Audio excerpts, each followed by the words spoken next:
আমরা তো জানতে পাইনি, ধরছিল তো এনজাইনি যে বাইরে পাবলিক এক পিস খাইতে গেছে। স্থানীয়রা তো বলছে বেশি পাওয়া গেছে, আপনি এক পিস কেন আমি বলছেন? কেন স্থানীয় ওনাদের জিজ্ঞাসা, উনি তো স্থানীয় মধ্যে ওনাদের জিজ্ঞাসা হলো বিক্রেতা এক বেশি পাওয়া গেলে আপনি খুঁজে বার করবেন। ওদের কাছে বেশি এটা আরেকটা ওইটা আরেকটা। ভাই ওটা আরেকটা এটা হলো এই কোথায়?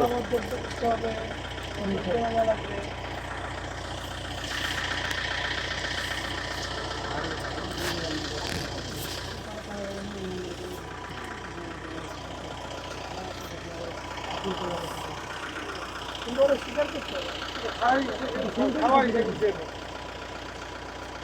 কিনতে গেছেন সবই বলছে খাই একটু দুধে খাওয়া। হ্যাঁ, মাঝে মাঝে খায় আর কোনো খাবো না, যেখানে দেখি খাবো খাবো না। কিন্তু তোমরা তো স্বীকার করতে আলামত দিতে দেয়।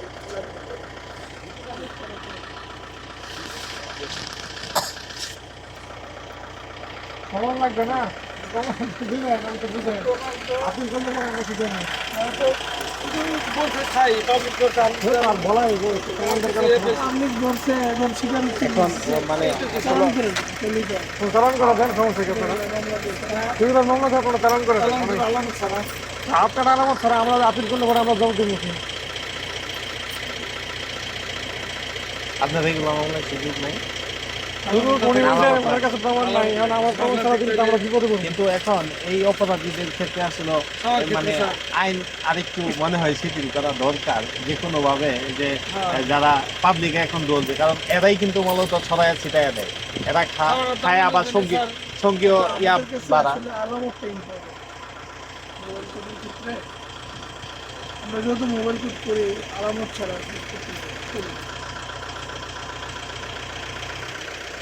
এগুলো মামলা দিয়ে চালান করে দেখলাম আমরা কভার করে দিতে স্যার, দেখলাম আমরা কভার করে কেন আলামত হয়েছে। তারা খাইতে গেছে পাবলিকে ধরছে, এদের দিয়ে মূল যারা বিক্রেতা তাদের ধরছে, তাদের কাছে পাইছি তারা অলরেডি ওদের সাথে সহযোগী হিসেবে দিয়ে দিচ্ছে। তাদের সাথে দিয়ে দিবে। ওদেরকে সহযোগী দিয়ে দিতেন, নিয়ে আসছেন। আমরা আপিল করলে এডিএম করতে পারি না, আমাদের খুব বাজার মানে গালাগালি করতেছে। ওই 6 মাসের একটা নিয়ে আসছে পুলিশ, আমরা দিয়ে দিলাম 6 মাস ওর কোনো আলামত নাই, আলামত ছাড়া পরে এডিএম করতে আপিল করে পরে স্যার এখন এটা ওই ওদের সাথে ইয়ে করবে, ওদের সাথে ওদেরকে সহযোগী হিসেবে দিয়েছে। একই মামলা দিয়েছে।